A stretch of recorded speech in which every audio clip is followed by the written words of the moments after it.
लेकिन एक बड़ी खबर आ रही है। अल्मोड़ा में बस खाई में गिरी, 36 यात्रियों की मौत की खबर है। कई लोग घायल हैं, ये संख्या बढ़ भी सकती है। और अहम बात यह है कि अल्मोड़ा और पौड़ी के आरटीओ को फिलहाल सस्पेंड कर दिया गया है। मुख्यमंत्री ने बड़ा एक्शन लिया है। अल्मोड़ा और पौड़ी के आरटीओ को सस्पेंड कर दिया गया है और मजिस्ट्रेट जांच के भी आदेश दे दिए गए। दिग्विजय, बड़ा सवाल यही है कि आसपास के लोगों ने आपको क्या बताया कि कैसे हुआ होगा यह हादसा? उन लोगों का कहना है कि शायद बस का संतुलन ड्राइवर बस पर नहीं रख सका, इसलिए बस गहरी खाई में गिर गई। पास में नदी है तो बस नदी में जाके समा गई। गनीमत ये रही कि नदी में पानी का बहाव बहुत ज्यादा नहीं था। पहाड़ों में छोटी नदियां होती हैं तो और कई लाशें जो हैं, जो लोग मर गए तो वो लोग पेड़ पे अटके हुए थे, उनको निकाल लिया गया है। दिग्विजय, बहुत सारी रिपोर्ट्स में ये है कि जो बस है वो पेड़ से टकराई, जिसकी वजह से खिड़कियों से लोग बाहर आ गए और उनकी मौत हो गई। देखिए, तमाम जो जानकारियां आ रही हैं, जब घटना कोई होती है तो उसमें तमाम अफवाहें भी साथ में चलती हैं। बिल्कुल। कुछ लोग का ये कहने की बस अनियंत्रित हो गई थी, वो खाई में गिरी। और जब मान के चलिए जब पहाड़ काफी ऊंचे थे, 100 फीट गहरी खाई में गिरी है, जब बस गिरी होगी तो उसके बाद लोग जान बचाने के लिए प्रयत्न करते हैं। तो कुछ लोग खिड़कियों से कूदे भी हैं उसमें, और कुछ लोग सिर्फ बस की चपेट में आ गए, खिड़कियों से कूदे, लेकिन उनकी जांच नहीं बच सकी। बस में दबते वो लोग मर गए। बहुत दुखद ये घटना है और इंटीरियर में घटना है। ठीक है दिग्विजय, आप पूरी नजर बना के रखिएगा इस घटना पर। आगे आपसे अपडेट लेंगे और दर्शकों तक पहुंचाएंगे।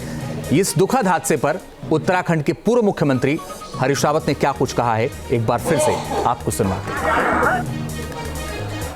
दुखद हादसा है, बहुत दुखद हादसा है, हृदय विदारक हादसा है।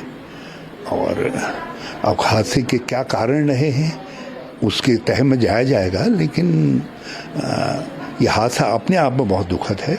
मैं मृतक परिवारों तक अपनी संवेदना प्रेषित करता हूं और जो घायल हैं उनका उपचार किया जाए। और राज्य को ये दिखाना चाहिए, मृतक उनके परिवारों के साथ राज्य पूरी तरीके से खड़ा दिखाई देना चाहिए। मृतकों के परिवारों के साथ उनको सहारा देना। लेकिन एक बड़ी खबर आ रही है। अल्मोड़ा में बस खाई में गिरी, 36 यात्रियों की मौत की खबर है। कई लोग घायल हैं, ये संख्या बढ़ भी सकती है। और अहम बात यह है कि अल्मोड़ा और पौड़ी के आरटीओ को फिलहाल सस्पेंड कर दिया गया है। मुख्यमंत्री ने बड़ा एक्शन लिया है। अल्मोड़ा और पौड़ी के आरटीओ को सस्पेंड कर दिया गया है और मजिस्ट्रेट जांच के भी आदेश दे दिए गए। दिग्विजय, बड़ा सवाल यही है कि आसपास के लोगों ने आपको क्या बताया कि कैसे हुआ होगा यह हादसा?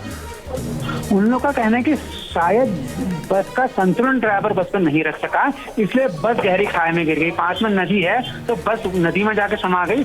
गनीमत ये रही कि नदी में पानी का बहाव बहुत ज्यादा नहीं था। पहाड़ों में छोटी नदियां होती हैं तो और कई लाशें जो हैं, जो लोग मर गए तो वो लोग पेड़ पे अटके हुए थे, उनको निकाल लिया गया है।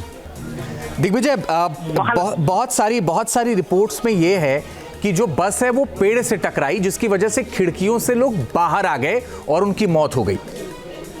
देखिए, तमाम जो जानकारियां आ रही हैं, जब घटना कोई होती है तो उसमें तमाम अफवाहें भी साथ में चलती हैं। बिल्कुल।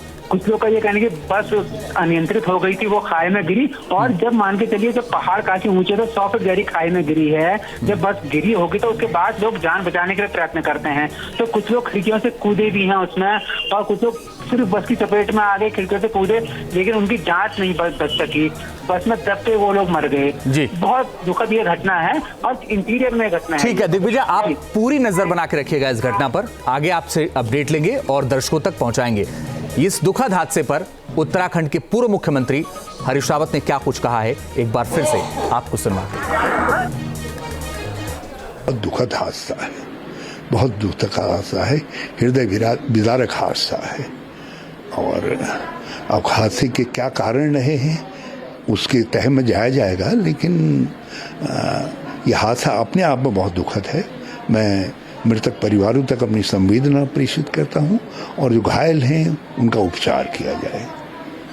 और राज्य को ये दिखाना चाहिए, मृतक उनके परिवारों के साथ राज्य पूरी तरीके से खड़ा दिखाई देना चाहिए। मृतकों के परिवारों के साथ उनको सहारा देना। न्यूज नेशन अब व्हाट्सएप पर खबरों की ताजा अपडेट के लिए न्यूज नेशन के इस QR कोड को स्कैन करें।